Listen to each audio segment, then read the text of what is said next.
Hey, what's going on, everybody? Thank y'all for tuning in, man. This is the Wednesday night episode of the Juice Box Heroes podcast. I'm one of your hosts, PK. Mr. Homer Chris is back in the building. So thank you, Homer Chris, for joining us. And Sweet Bee Bones Bryles. Fellas, how are y'all doing? Dude, I'm doing great. Got back from vacation. I want to again, thanks for you guys for holding it down. I will say, besides walking like 32 miles in the last 4 days, everyone had a fantastic time. I mean, so yeah, man. Browse, how's your week going? Good, man. Get your steps in. That's all I'm going to say. But no, it's been a great week so far. I mean, we haven't had too much movement, but there's some stuff to talk about, which I'm super excited about. PK, how's your week been? Pretty good. Uneventful. Just back into the swing of things, back to the grind after being off for a few weeks. But that's about it, man. So let's get into this. I do have something that I did not talk to y'all about. It is a hypothetical trade that I saw today. So I will at some point will throw it out there to you and see what your reaction is. Look, I already, I'm not going to talk anymore about it. Let's get into tonight. Right. So Chris, we're going to catch Homer Chris up. I know he was, a few states away, but I know he was on the phone keeping up. We signed and announced the signing of Tatsuya Imai. I don't know if you heard his introductory press conference, but the first thing he said was, "What's up, H-Town?" Right? And then he has been all over the town since then. He was at the Rockets game, front row, with Jim Crane. He was at the Texans game this past Sunday with Boris and Jim Crane. So he is turning into an instant fan favorite already. So Chris, I know you didn't get to join us, a few nights ago. So, what were your thoughts, your takeaways from seeing some of the videos? Yeah, I had to play kind of catch up. Yeah, I saw the video of or the picture of him at the Texans game, and I saw the picture, I think, of him at the Rockets game as well. And then I remember Brett sending me a text and saying he was like, "Hey, how did Dana Brown mess up his name?" I'm like, "Dude, I'll be real with you. I'm at Disney. I got a whole bunch of craziness going on right now." I was like, "I have to catch up with that later." But yeah, like, it sounds like I think he's got the new nickname. I guess he's now I-45. I guess that's what everyone's calling him now. So yeah, so like again, it's kind of like what we talked about. Like, he's created a brand new buzz around this upcoming season that I feel like this whole offseason kind of lacked leading up until now. So I think it's awesome that he's definitely not just like, he didn't just come to town just to sign the contract. Like, he's showing up at all the he's representing for the Texans, the Rockets, and all that. So yeah, man. Trying to play catch up with everything that's been going on. But from everything I've been reading, and like I said, I'm pretty stoked. The first thing I did immediately was go on the team store online and see if they had a jersey. They don't have one yet, but I saw they put out, I think it was yesterday, that they're already making the City Connect Emai jersey. So it looks like that's what I'll be spending my money on here pretty soon. So yeah, man, yeah. Like I said, everyone's super excited about it. I'm super excited about it. I'm even more pumped now to be going to spring training here in a couple months once that starts up. So hopefully we'll get to see him pitch. Yeah, dude. It's of all the guys that we have signed, I'm going to say in the last 10 years, I have not seen anybody come in like this with a thunder and just like represent, man. That was awesome from the very get-go, man. It was really awesome to see Amai come in, because we already know that obviously he doesn't speak a whole lot of English, but he set that up. And don't get me wrong, I know he was reading from it, but what's up, H-Town? That's how he started. And then from there, a bang, and went to the Rockets game and then the Texans game, and was just super excited the whole time. So I have not literally seen a signing like that ever in the Astros history. So I'm like very, very excited to see what he's going to do. If you think the guy doesn't want to be here, you're definitely wrong, because he does. And I know that was kind of one of the things that you saw online. There was something like, oh, well, he didn't get the contract that he wanted. He didn't necessarily sign with the team that he wanted because of like the numbers and all that other kind of stuff. But he did get the Boris special. Don't get me wrong, with the opt-outs and stuff like that. He was expected to get something a little bit higher. He didn't, But at the same time, if you don't think this dude is excited to be in Houston right now, you are 100% wrong. And I cannot wait to see him come out and pitch. And just like Chris said, man, I am super excited for spring training. Can't wait to see him. And we'll just go from there. PK? Yeah, no, I mean, it's the I-45, nickname is fantastic. He chose 45 because he grew up, but his favorite players were Garrett Cole and Zach Wheeler, right? And they both rocked 45. So that was why he took the 45. Bros, you're going back. Like, I would say we're just as excited for Imai like me and you were for Yusei. Would you say? No?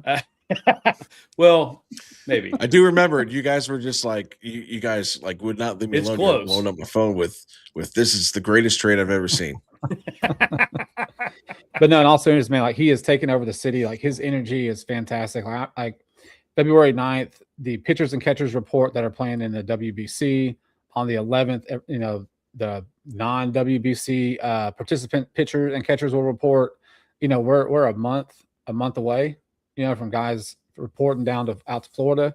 So baseball season is right around the corner, right? There are still some things, I think, probably from a depth level that you like to see the Astros, kind of make some moves on. But like your rotation kind of right now, and Chris, we kind of talked about it on Sunday, Hunter Brown, interchangeable. We kind of agreed interchangeable between Javier and Imai, Javier, right? You can go, that's your top three. I guess in Arrighetti, I think we went around 4. And then you've got like 4 guys kind of vying for that number 5 spot, right? I mean, not in any specific order, right? But Burrows, McCullers is probably going to get a hit, a chance, right? I think he'll probably end up in the bullpen, or he should. Blue ball, right? Who there was one other guy we left out, but essentially, you've got my boy Alexander.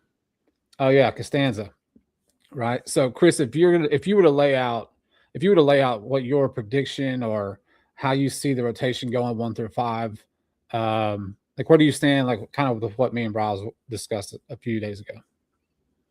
Yeah, I mean, I'm going to say that it's going to be a lot harder now because I believe Dana Brown came out and said they're going to try to roll with a 6-man rotation. That's correct. So, but in all fairness, I'll try to do a 5-man rotation. I think I'd probably go Hunter Brown number 1. I'd probably go Javier number 2, just to kind of maybe for the first month, just to kind of let Imai kind of adjust. And if he makes all the right adjustments, then I'm flip flopping him. So opening day, I'm thinking Hunter Brown 1, Javier 2, Imai 3. And then, of course, you're going to go probably Arrighetti 4. Then I'd go Burrows probably 5. That's probably be my 5. Yeah. And that was kind of what we, I think Bryles had brought up, having Alexander as 5, right? And so my kind of question to Bryles with that was, do you think there might be an internal leash with Espada on Alexander, right? Because we know how important Alexander was in that second half of the last season, right? I mean, he was kind of holding this rotation together outside of Brown, right? Like really. And we talked about it when the season ended, that you can't really expect him to duplicate that kind of production that he has. And you would love for it to happen, right? But there was a reason why he kind of bounced around. You're able to get him how you got him, right? So do you think that there might be an internal leash with Alexander, to start the season or at some point early on? Like if he starts to struggle, you move him down or out?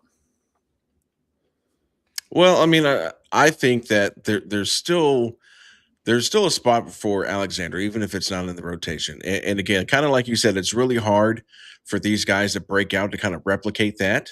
I mean, but like maybe you can still replicate that. It may be just a shorter example each time he comes out. I mean, one of the big things that really hindered the Astros last season, probably until about AJ Blueball came up and kind of really solidified, was the long reliever role. Because, you had games where, starters would come out, they would get knocked around, or they would just build up their pitch count. They'd be out by the 4th inning. So you didn't have a guy that could bridge those 2 to 3 innings until you get to the middle relief or the back end of your bullpen. Now you're looking at, like I think the last graphic I saw, you had 9 guys that are potential starting pitchers that you could easily have 3 of those guys fight for that long reliever role. I mean, so I don't know if there's a leash. Like in my opinion, I don't see a rotation where he where he cracks that top 5. I mean, but I still think there is plenty enough for him to contribute as far as maybe in a long relief role. Which I mean, like again, if you can get him to duplicate what he did over 5, over like 2, or maybe 2 to 3, then again, I mean, like that's money that that he can give you. And again, you don't need him to say, "Hey, I need you to be Jason Alexander for 5 to 6 innings." If you could be the Jason Alexander for 2025, for 2026, for 2 to 3 innings, then again, I mean, he still holds that value for this pitching staff. May not be in the rotation, but like I said, it could definitely be a long relief role. But he's got company because you got Blue Ball's gonna be fighting for that role. Of course, you're probably gonna see LMJ fight for that role. Like I just don't see a universe going into opening day where LMJ is in your 5-man rotation. Or now I don't even see him in the 6-man rotation. So but yeah, I mean, I think for these kind of on the fringe starters, I think their best money is going to be that long relief role that the Astros so sorely needed up until AJ Blueball, the last end of the season. Well, you also have Ryan Weiss that you signed also, right? Yeah, I forgot about him too. You know what I'm saying? So that's another potential long relief guy / spot start guy. I mean, you've got several guys from a starting pitcher standpoint that, if they're not in that 5-6, spot in the rotation, you can spot start them, if a guy is struggling. You know what I mean? You've got depth at starting pitching and knock on wood, like they're all healthy, right? Minus the guys we already know that aren't, right? But you got JP France coming back, right? I mean, he pitched towards the end of last season. Wozniacki's going to be back at some point, right? Some point early. I mean, because he got hurt early May. I think it was in May. Yeah. Yeah, you're right, May. So, I mean, I would expect him to kind of be back before the All-Star break at some point. So there's another starting pitcher, right? So you got depth at starting pitching, right? So you need some bull. I think you need some bullpen help. It's always good to have bullpen arms. I mean, we signed or we drafted with the Rule 5 Roddery, whatever his last name is, right? Munoz. And so, we talked about that last one. We had Sousa, Brian King, Abreu, Hader. What was the other? Who's the other lefty? Okert. You got Okert. Yep. Blue Ball. Roddery, De Los Santos. I mean, you've got arms in there, right? And so, I mean, the pitching depth is it's pretty deep, right? So you still have, it appears at the moment we're still rolling with Jake Myers, right? It doesn't appear that the move that we, heard all the rumors about early on in the offseason, like, the Astros didn't get back what they wanted, right? At least offer-wise. So it appears as of right now, you're rolling with Myers in center, Cam out and right? Jordan DHing, so you have that left field spot, maybe Zach Cole. But DeCenzo's also coming back, right? I mean, you got a lot of roster questions going on. Yeah, a lot of questions, and you've got about 4 weeks of spring training to figure it out. I mean, but hey, real quick, I don't know if you guys covered this on Sunday because I don't think maybe it was announced Sunday. But PK, how are you doing?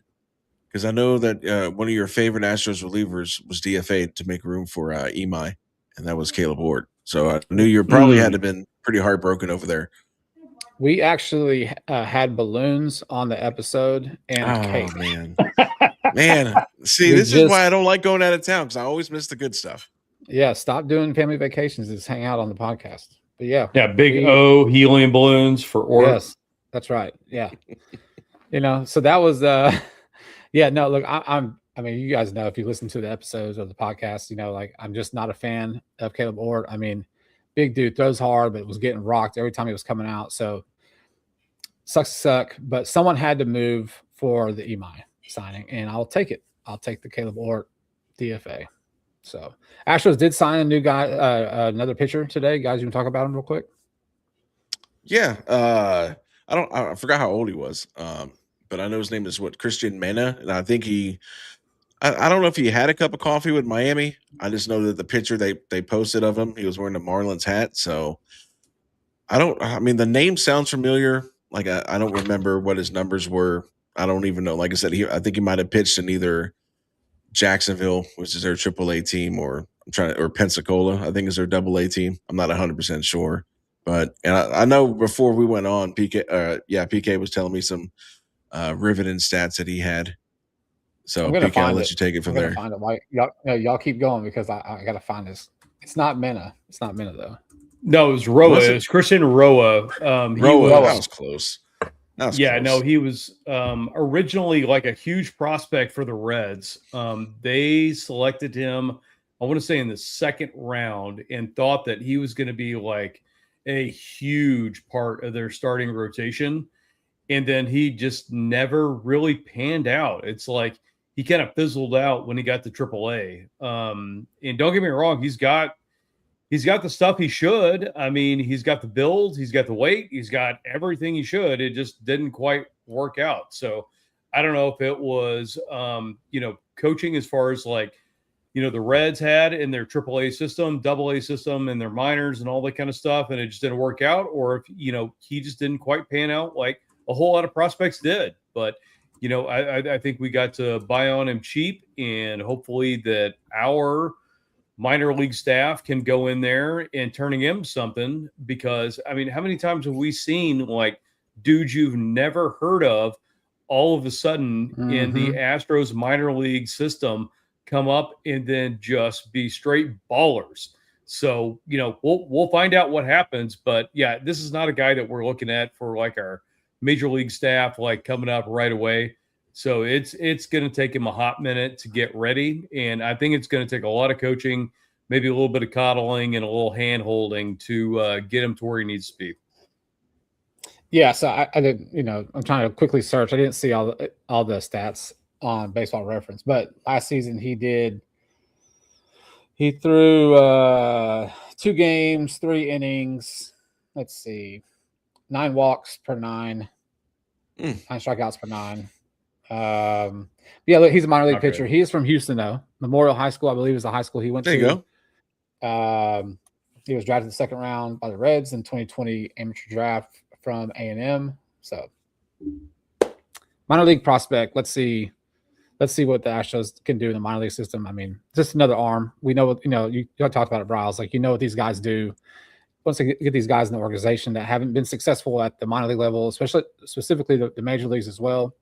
So there's always a chance when you come over to potentially restart your career, right? So that's the most recent signing. I do have something for you guys. Okay, I have a trade proposal. Oh boy! For y'all. Oh boy! And we didn't talk about it because I didn't want you guys to talk about it until now.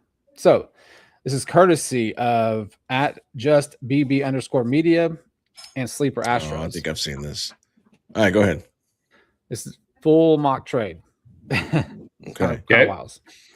Nationals receive Xavier Nance, Kevin Alvarez, Bryce Matthews, Ryan for Coochie / AJ Blueball, and the Astros get Mackenzie Gore. Bros, I'll let you go first. Yeah. Yes, and yes. The only reason I'm going to say no is we seem to, after the Amai signing, be a little bit stacked. But at the same time, and we've talked about this 100 times, where is Bryce Matthews going to play in the next 3-4 years? So I'm sorry, but he's a trade chip at this point. Unless we have an injury somewhere, our infield is completely log jammed. So everybody else you said on that, I don't really think we're losing that much. If you bring Mackenzie Gore in, that gives us a 1, 2, 3, like nobody else can compete with. Potentially. Yeah, potentially 4 that nobody else can compete with in the American League. I mean, we're talking that's a World Series starting rotation right there. So I will take that all day long. So you're full send. Okay. Full send. I am full no send on that one. So here's my reasoning behind it. Xavier Nance, we just drafted, right? Potential super stud prospect. Kevin Alvarez, we signed last season, I believe, is when we signed him, right? Jordan-esque lefty, sweet swing, got a lot of pop. I know that. I mean, so Xavier Nance is probably 3 to 4 years away I would say. I mean, probably safe to say. Um, Infielder. I mean, I think he plays short. I believe he plays shortstop. But Altuve is probably not going to be. You don't know Altuve in 3 or 4 years, right? Now the Bryce Matthews things. Yes, he's locked out of getting called up playing on his natural position. I mean, he just is, right? So Bryce Matthews is a potential. Is the trade piece. We've talked about it several times before. The AJ Blue Ball, like, I like AJ Blue Ball, and I at the same time I also know you have to give up a lot of talent, right, to get these starting pitching on a trade level when it comes to free agency. Like, that's just the cost of doing business with starting pitching. So I'm no on that, but you guys also know that I'm pretty conservative when it comes to that. Like, I want to make the trades, but I also know that you have to give up a lot of crap, right, to get these guys. And so we're in the process of rebuilding this farm, right? We have to rebuild the farm. You've got, again, Nayans that you just drafted, who's a potential super stud. Kevin Alvarez is, several, it's not several, but several years away. We want to see what he has. It's another left-handed bat, which this team lacks outside of Yordan Alvarez and currently Jesus Sanchez, right? So, and Nayans is he's a lefty hitter as well. As much as I want Mackenzie Gore, I think the price is way too high. At the same time, you're probably going to have to get rid of another starting pitcher that you already had. I had a brief conversation with Sleeper Astros right before we went on to let them know that I was going to be bringing this up, and they brought up you probably have to move like an Arrighetti as well, right? To have Mackenzie Gore. You can't throw that in too, man. It just costs a lot. Now, just reading just going over what I read to you, it costs a lot. But then if you let's say you take out Arrighetti, you take out Blue Ball and for Cucci. I'm sure I'm butchering his name, right? Take those two guys out and put Arrighetti's name in there. So it's Nayans, Alvarez, Matthews, and Arrighetti. Do you do the trade? Yes, you do it. Okay, you do it. I'm telling you, man, that is a World Series rotation. You do it. It is. You do it. Hey, prospects are cool, but rings are a lot cooler, man. I'm telling you, they are. I stole that, but it don't get me wrong, it hurts, but you do it. If you're gonna win a World Series again and say that, hey, listen, this is what everybody's been talking about with the Astros. They're like, oh, your whole window's closed. Oh, you guys they're aging and all this, and we're not making the moves we're supposed to.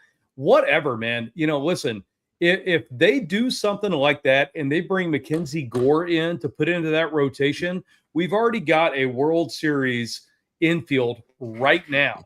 Easily. The only thing that we would be lacking in is our outfield. I'm telling you, there's nobody stopping that rotation. There's nobody stopping that infield.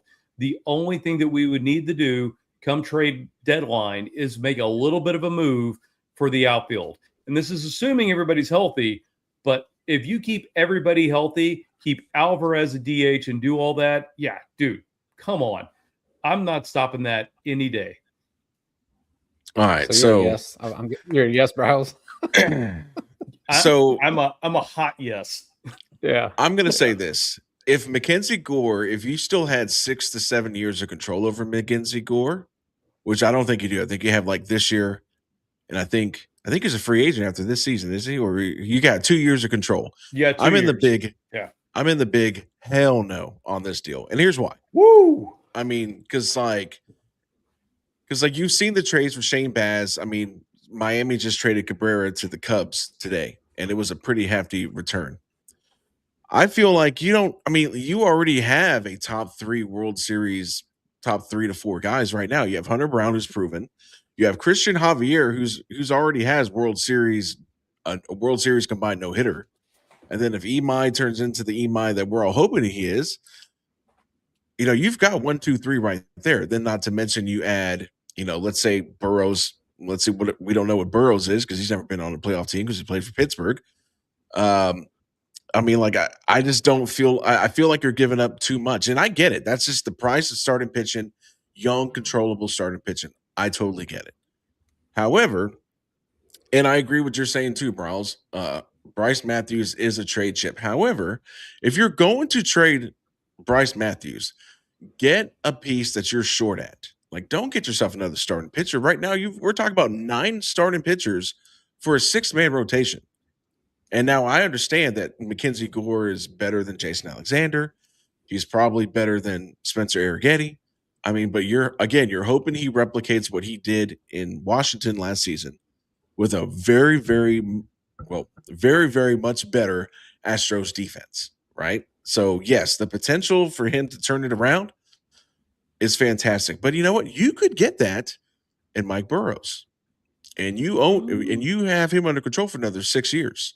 So, not to mention, like, Correa's not getting younger. So you have your Xavier Nayans that's going to come in, replace Correa maybe in 2-3 years down the road, right? You only have Correa for like what, another 2 more seasons, this season and next season, and he's a free agent. So maybe Nayans is ready then. I feel like Bryce Matthews, either you move him for a legit outfielder, or maybe they play around, which I think I've heard some rumblings of, or I've read some rumblings. No one talks to me from their office, but they're talking about potentially moving him to maybe getting him some reps at center field. So there is a potential spot for, Bryce Matthews. So all I'm saying is, like, I'm not against trading the farm because I do like World Series rings. However, if you're going to do it, don't trade and acquire something that you're already so deep at right now. And I know we say that coming off a season that we just had 74 injuries, right? But I feel like if you're going to trade, make a big splash like that, go address center field, go address an outfield, a position of need. I just feel like right as of right now, because we got, like I said, we just talked about the 9 pitchers that we have. AAA, you still have Miguel Uola. You still have Ethan Petco. So now you're almost 11 deep. By midseason, you'll be 11 deep. You'll get Wisniewski back probably around the All-Star break. And then probably shortly after the All-Star break, you'll get Blanco back. So now we're talking about 13 starting pitchers deep. So even if you give up Spencer Arrighetti in that hypothetical, you're still 12 starting pitchers deep, and hoping that Jake Myers can replicate what he did last season in center field. Hoping Cam Smith takes a step forward. So your question mark is still the outfield. I think now you're legit starting pitching. And now, like I said, I just feel like if that trade was for like a stud center fielder, I'm like, yeah, all day, send it. But I mean, I feel like we're already super deep at starting pitcher. So that's the only reason why I wouldn't be for it. And that's funny because earlier in the offseason, it was when the trade rumors were going down about Astros potentially being in on Mackenzie Gore. Our guy Homer Chris was all on it. At that point, he was. Absolutely. He was the DeBon fan club president at that time. He's now Homer Chris. Yeah. But he was all in on Mackenzie Gore. So again, I just think it's just too steep of a price. Really. I mean, it is. And then, like we got him until 28. You'd have him 26, 27, 28, right? So I think it's just too much, man. See what you have in Nayans, right? I mean, this was what was the 17th pick, I think. It was pretty high up there, at least for Astros talk, right? Or Astros draft. You know what I'm saying? So I think you see what you have in Nayans. You're gonna you have a few years left of Altuve and Correa. Period. I mean, you just do. That's just the reality of it. And you have a guy in Nayans that could potentially come in and when those guys are done, or not maybe done here with Astros, that could come in and take over. And hopefully he's progressed that quickly to where you're not really missing a beat. Here's the one thing I want to say about that, though, is in this situation, you're right. We are getting rid of some of what could potentially be our offense. But at the same time, think about what we've looked at in the last free agent classes, in the last, trade deadlines and stuff like that. Who goes for the most money? It's not the position players. It is going to be the pitching by far. Pitching is what every single team wants. If we've got a wealth of pitching, even if it all works out, just like we've been talking about, and we've got 9 starting pitching or starting pitchers, and we've got guys that can go into the bullpen or guys that we've got in AAA. So, we can trade that away and then end up getting and filling those holes that we need. Now, I don't see any reason why Dana Brown wouldn't do that, but that's not what we've seen from him. That's my only thing that I'm kind of holding back on. But at the same time, I am still all in on Mackenzie Gore. Go ahead, trade those guys. Give us the most stacked starting rotation that you can possibly have in the American League. Take us to the World Series, get that win, get that ring. And then after that, if we've got more guys in there that we need to trade away to fill in the holes that we've got either in the outfield or in the infield, by God, do it. Send it. Browse is full. I like it. Send. Make Heck that yeah. happen. Who needs an All right, MLB so- center fielder? Nobody. We Or have farm 17 system. pitchers. I I like I it. said fill I like the it. position, man. Do it. All right, look, Can we Mackenzie Gore play center field? That's the question. Yes. hey, you know what? In the Astros it. organization, every player can play another position. Every player. Chris, first base is easy. Tell them, Wash. But hey, look, we got a few more minutes, man. Do you have any other potential moves that you'd like to see happen, or anything else that look, like we said, we've got today is what? I don't even know what the date. What's the date? 6 or 7? It's the 7th. Yeah, Seventh. it's the Right. 7th. So you've got a month before the WBC pitchers catchers start, and then 2 days later, everybody else pitcher catcher wise reports, right? So we've seen in the past where these. You still have the big free agents out there. The big guys Yeah. are still out there. Tucker, Bichette, Bregman. I'm not gonna. Suarez, Bellinger is not a big Fromber, guy, but like Bellinger's out there, and right, Suarez is out there. I saw something. Damn, I just saw who was interested in Eugenio Suarez. It was like a random team. I wish I would remembered it. But anyways, you've got a lot. You still have big names out there. It's going to get crazy as we get closer to spring training. We've seen it in the years past, especially with the pitching. Where these guys wait, Jordan Montgomery, Blake Snell when he signed with San Francisco last offseason when we thought we were in the mix for it, right? So things are going to start to heat up here fairly quickly. Yeah. And I think that's why I think the prices are so high on these free agent starting pitchers, which is why you're seeing these teams like make these trades for these young controllable pitchers. It's just because they don't want to pay what these free agent pitchers are asking for. And it makes sense. Especially when you don't know what's going to go on after this season coming up with the CBT needing to be renewed. So I think that's a big thing weighing on a bunch of these owners' shoulders. Is there going to be another lockout like we saw 5 years ago? Who knows? But on another good thing, I think I read somewhere that I think Imai is not going to pitch for Japan in the World Baseball Classic. He is not. Which I believe then somebody commented he just wanted Japan just wanted to give the United States a chance to win it, which I thought that was pretty funny too. So I like it. Hey, I get it, but hey, let's go to spring training. Let me work with the pitching coaches and stuff. Like I said, we're going, I think, the first week of March. I think that's when our kids have spring break. So hopefully it'll line up perfectly and I'll get to see him pitch. By we, he means not me and Bryles. He did not invite us to go. Well, technically, it's a family trip. I just was able to squeeze it in while we were there. So. No, it's all good. It'll be good because Chris will be live broadcasting while I was there. He didn't know that until right now. I will be. Now, I already told the wife, I'm like, listen, I can't not go to spring training and not broadcast. I'm like, so, hey, look, it is what it is. She was like, oh, it's cool. Oh, I will. Not this one. It's too heavy. Don't forget, we've got Mr. Victor Caratini in his pink sweater hanging out at the Rockets game too. So the more days that tick down that he doesn't sign, I'm going to assume that price comes down, but we'll see how that all pans out too.